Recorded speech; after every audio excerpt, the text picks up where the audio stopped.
for the challenges of insecurity that we have today.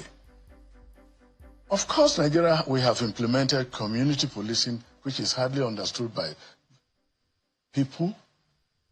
We have the former government, the government of General Buhari, brought about a special constabulary, and the Police Act of 2020 addressed that.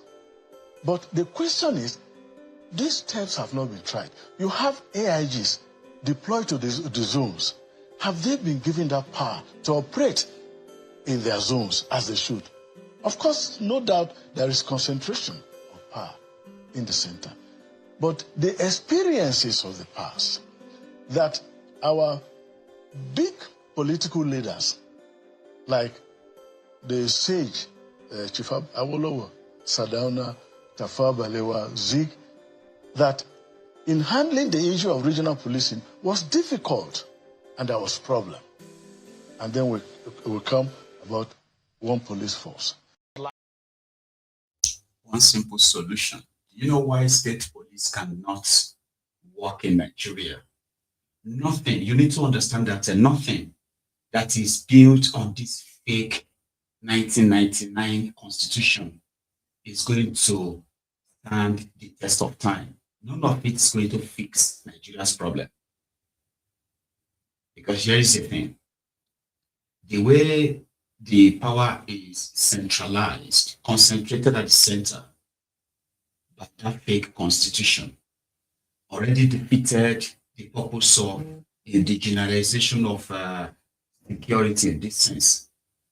Because if you start a state police and they put together a group of people mostly who are like, as they are now politicizing everything, will be those who are loyal to their party or whichever party is in that state, populated by that, whether qualified or not qualified or what have you. Okay? So that they will put them under the control of somebody who sees them as his own private army, that could use anyhow. Then the problem of hierarchy now comes, which the constitution is always going to create more confusion about. Right? If the state police, if you commit this crime at the state level, because in that your state, they still have the commissioner of police that reports to the IG of police in Abuja. So who handles that, and what about jurisdiction and the rest of that shit you get? Where they will continue to remind you that, oh, the police IG has taken over the case, which in most cases is the corruption that is very much associated with Nigerian police and cases and all that, yeah? Once the IG of Abuja takes it from that place, forget about it, you know? So that is the kind of like a clash they were. And take, for example, they used to have what they call the forest rangers or forest guards in Nigeria. Somehow, that just fizzled out. But why? When they started talking about it. Meanwhile, others brought the idea of creating their own local security outfits that will be funded by their different estates. And in the western region of Nigeria, Yorubas set up Amotekun. And that was supposed to be the kind of like a child of necessity, where the Nigerian army or Nigerian police and the rest of them have displayed their pretty much like incapabilities of destroying the network of terrorists spreading into the region. So having Amotekun in this fray means they were meant to be equipped, trained, equipped so well for the real task that prompted their creation. Then they ran into the what do you call it, the legal lacuna, which is the 1999 Constitution. They followed everything that the law allowed them to do. Oh, you need to set up a legislation by state assembly must pass this, blah, blah, blah. They all did. Everything went well at the state level. When it got to the federal level, where their fake 1999 Constitution was there to truncate all of that, they ran into a stormy water. A deliberate one, because setting up such group at that time would be running contrary to whatever agenda that Bokwari and his gang, they were all operating at the time. So what did they do? They removed the most crucial thing that makes this group of people useful, the type of arms they were allowed to carry. So they fought over that back and forth, back and forth, back and forth, no headway. They ended up giving them pump action guns, while the terrorists are carrying war weapons, automatic rifles. So at the end of the day, 2, 3 years or 4 years down the line, Amotekun is now searching people's cell phones and helping people to settle disputes. Or if somebody owes you money, you can use them to, I mean, come on. So state police, right? It is just like a political kind of like a creation to give the impression to a group of people that might think, right? Oh yeah, with the state police, this is going to resolve our problems. No, it won't. It's a gimmick. You may not know it now, but you eventually do. So back to Boki, a place called Boki. Kashan was so in Boki, in Cross River State. They've had the visit of these terrorists, where a Catholic church was attacked. All the religious materials found in the area, in the vicinity, were all put on the table and set ablaze. Similarly, a truck that is conveying fruit in Kogi was also attacked and set ablaze. People are calling them River Dumps brothers because, instead they are still our brothers, no matter what. Cross River, Kogi, 2 states in the last 24 hours. This is the altar, the tabernacle, see the lectionaries, the missiles, everything that is used to celebrate Mass, the chalice, the Siberian, Father's chasuble, everything was burnt down. Everything was burned down. Everything was burned down. Say what the people did. They drew these marks after burning the church. They drew this mark here on this side and here on my left. Whoever can understand the meaning of this mark, something that looks like a circle here and here. Left. They brought down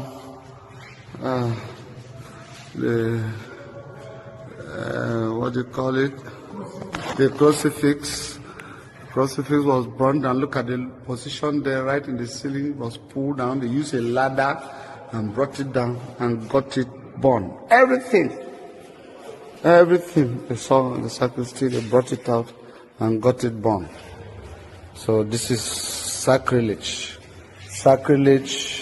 of the highest order. Sacrilege of the highest order. They equally burned down Father's cars, 2 vehicles burned down. You can see with yourself. You can see this is all supposed to be gold plated.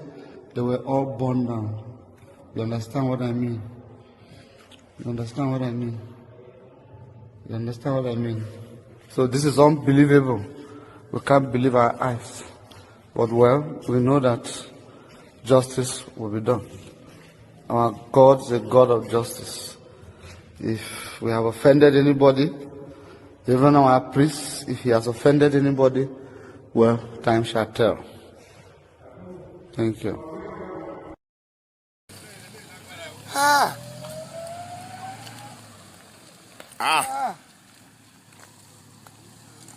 Àwọn bíbí wọn yìí apanilẹ́kúnjayé ni wọ́n o. Ọlọ́run nífẹ̀ẹ́ ayé wọn bàjẹ́ ní ìpàdé. Tìkasú ni Ọlọ́run. Kasú yẹn ló jẹ́ kó gbaná. Ṣé jà pamọ́ ọwọ́. People quite wicked though.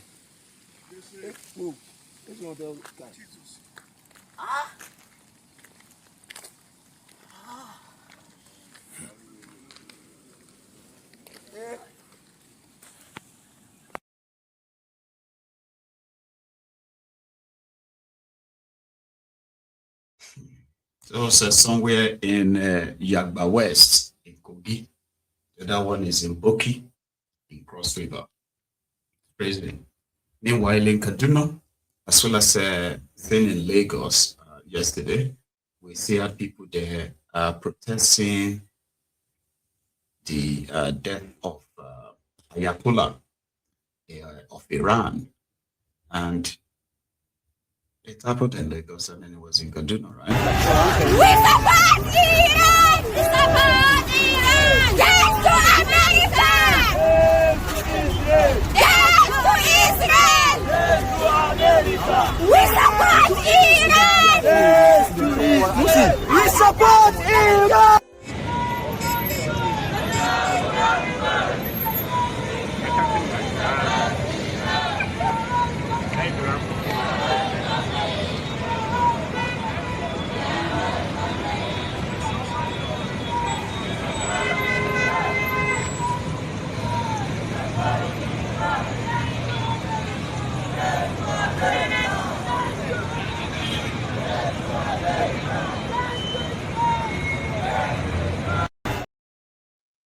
The second part of the video is Lagos. Meanwhile, Asari Doku dump, but 2 days ago, was in a complete meltdown. And then from nowhere, he started threatening these Americans by saying that if they send any American to Ijo land to come and take Ijo oil and give it to the Igbo, they would die. I was like, where are you getting that from? I posted that on my Ego's Diary Political, I think yesterday. And I'm still pretty much so jaw dropped, like, what is he talking about? I started. Take it. They are going to negotiate with America with oil. I am telling you, every American that comes here because of oil will die here. Every American that comes here because of the oil of the top people will die here, will not live here. That they want to take the oil of the top people to give to Igbo people will die here. They will all die here. Take it. I don't understand. You know, the reason why I usually point out all of this to you and every one of you is to please pay attention to those who spend day and night to continue to spread this tribal hate, incitements. Sometimes a lot of you will be wondering, how come people have so much hate, you know, for one another? People like that are those who are, you know, welling such. If Asari Dokudom stays on in front of a camera for 20 minutes without losing its shit, talking about Igbos, this Igbo, that, and the rest of that, that simply means that his sanity probably will be is probably coming back. He won't, he can't. He says all manner of things that are not true. And he says them with so much kind of like confidence that this guy is a king. I was supposed to be a king.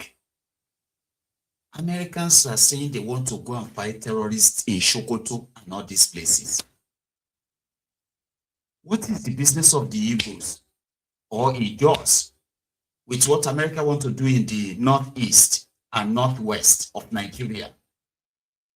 That they begin to lose his shit. They will kill any American that comes here to come and take Ijo oil. What the hell, man? And he's doing that deliberately because in this day and time, people knows that the Igbos don't need Ijo oil because even the Igbo oil, Igbo gas, Ijo oil, Ijo gas, and Nigeria, they steal everything. Nobody is benefiting. I say, or going online and saying that they want to, if they come here to come and take and give the Ijo oil and give it to the Igbos, like how? They're going to move all the Ijos away from their land and then, put some Igbos there as the owner of the land. Or what? Why is that? All because of this Iran wahala. So they asked Donald Trump about this same Iran and their leadership, and they said they've taken out all of their leaders. So the problem now is that who is going to succeed Ayatollah and all that kind of. Another thing is that for those of you who possibly should understand why this America is interested in these killings in northern part of Nigeria, not in all over Nigeria. So far, so good. They have not even come to the north central since Donald Trump made that announcement, and even since when they started sending troops to Nigeria to work with the Nigerian army. They've not even been to the Middle Belt where the Fulani terrorists were killing people. But they have been to Sokoto, they have been in Borno, they have been in Sokoto and this northwest and northeast.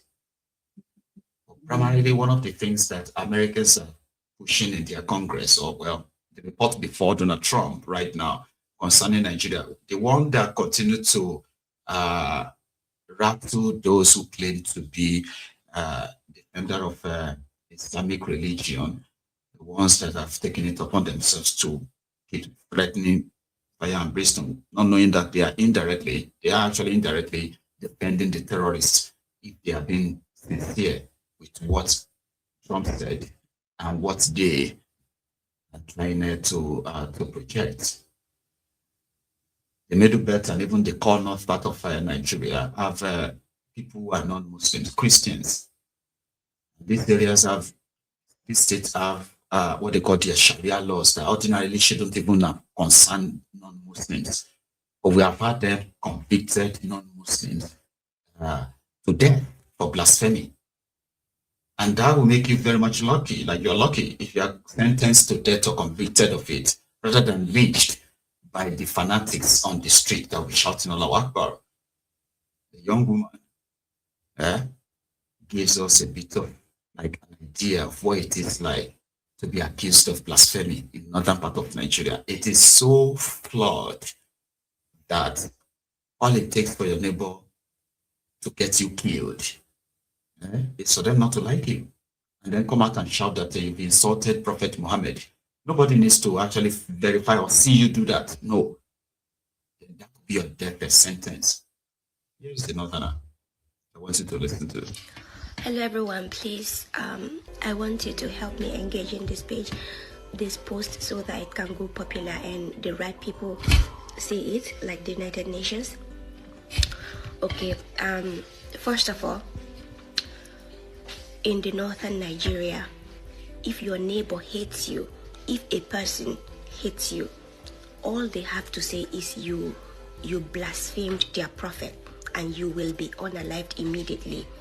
If that person wants to unalive you, the only legit ground that you can stand on to take your life is say that you blasphemed their prophet. Now, the story of Deborah went popular because Deborah she's not a northerner. She is a southerner who is schooling in the north, kind of living in the north. So the southern community made her story popular, but here it's a north and it's oppressing us on a daily basis. Okay, even when we the non-Muslims are trying to express our discomfort with certain rules, religious rules that they impose on us, they will equate it as blasphemy and we can be unalived. We can lose our lives simply for voicing out discomfort. Also in the northern Nigeria, the only thing that is remaining for us to fully be Islamized is saying the Shahada. That is the only thing that is remaining. All the religious policies, religious rules have already been imposed on us. Because Muslims are fasting, you as a non-Muslim cannot eat outside. You will be arrested by Hizbah police. Hisba police are terrorizing us. They are terrorizing us. Please help us.